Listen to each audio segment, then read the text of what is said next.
국회 국방위원회 소속 더불어민주당 박선원 의원이 공개한 군 내부 문건입니다.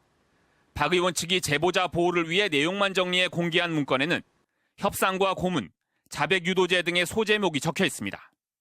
특히 고문은 아랍권에서 실제 사용됐던 유형으로 미 중앙정보국 고문 보고서를 참고했다고 돼 있습니다.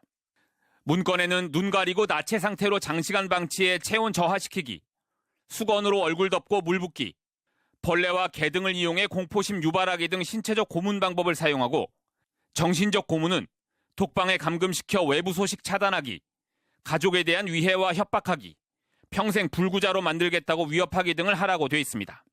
이래도 안 되면 마취제 일종인 벤조디아제핀과 벤토탈나트륨, 프로포폴과 케타민 등을 사용해 무저항 상태로 만든 뒤 자백을 유도하는 3단계 방안이 나와 있습니다.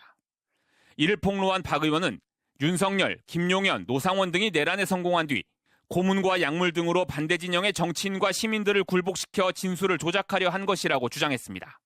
정치인과 시민을 잡아 가두고 고문 협박해 내란 세력이 바라는 영구 독재 전체주의 국가를 만들려고 했던 것 아닙니까? 사람을 치료할 약을 가지고 사람을 부수고 죽이고 파멸시키는. 실제로 노상원, 문상호 등이 사령관을 지낸 정보사는 선관위 직원들을 위협하기 위해 작두와 야구방망이 등 고문 도구를 준비했다고 실토한 바 있습니다. 작두를 왜 준비를 했죠? 노상원 사령관하고 문상호 사령관이 먼저 저희를 호출을 해서 나갔을 때 그 노상원 사령관이 물품 구입하라고 이야기를 했고, 박 의원 측은 내란 수개월 전 이 문건을 작성한 지휘관이 문건을 들고 모처에 다녀온 뒤 노상원이 고문기구를 준비시켰다고 주장했는데, 이에 대해 국방부는 특별수사본부에서 수사를 통해 사실관계를 명확히 확인할 예정이라고 밝혔습니다. MBC 뉴스 이기주입니다. 윤석열 전 대통령 재판에 증인으로 나온 노상원 전 정보사령관은 특검 측의 신문에는 대부분의 증언을 거부했습니다. 나머지는 귀찮으니까 증언 거부하겠습니다. 황당한 증언 거부 사유에 직위원 재판장까지 지적하고 나섰습니다. 표현이 이제 아까 말씀하기가 싫어서 증언 거부한다. 그건 안 됩니다. 그런 취지로 증언 거부하는 것은 아니고 예. 재판장님 말씀대로 제 재판에 영향을 미칠 수 있기 때문에 증언 거부하는 것이 맞습니다. 주요 정치인들을 수거 대상으로 적은 자신의 수첩을 제시했을 때도 노 전 사령관은 답을 거부했습니다. 증인이 작성한 검은색 수첩이 맞습니까? 증언 거부합니다.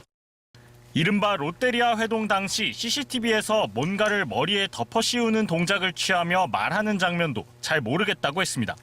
그러나 윤 전 대통령 측 반대 신문 차례가 오자 수첩에 대한 적극적인 해명을 내놓기 시작했습니다. 총선 이전부터 계엄을 준비한 것 아니냐는 의혹에 대해선 총선 전 메모를 작성했다고 단정할 수 없다고 했습니다. 총선 후 약간 과반수, 우어, 대등, 열세 시에는 어찌할 것인가라는 내용이 기재되어 있는데요. 총선 이후에 상황을 봐서 총선 승리하고 나서 법적 기반을 구축 후에 이런 것을 계엄을 하든지 했어야 될 거 아니겠느냐라는 취지였던 걸 갖고, 윤 전 대통령 측이 수첩에 차범근, 야인시대와 같은 단어가 등장한다며 의미 없는 단편적인 메모일 뿐 아니냐고 묻자 TV를 보다 떠오른 걸 적었다며 호응하기도 했습니다. 야인시대 김도한 나오길래 김도한 시대 주먹을 이용해서 좌파 놈들을 분쇄하는 방안이 없을까? 이렇게 제가 썼던 것이 기억이 돼서. 수첩이 계엄을 준비하는 과정에서 쓴 내용이 아니라는 점을 강조하려는 의도로 보입니다. 노 전 사령관의 수첩은 아직 증거로 채택되지 않았습니다. 윤 전 대통령 측이 증거 채택을 거부하고 나섰기 때문입니다.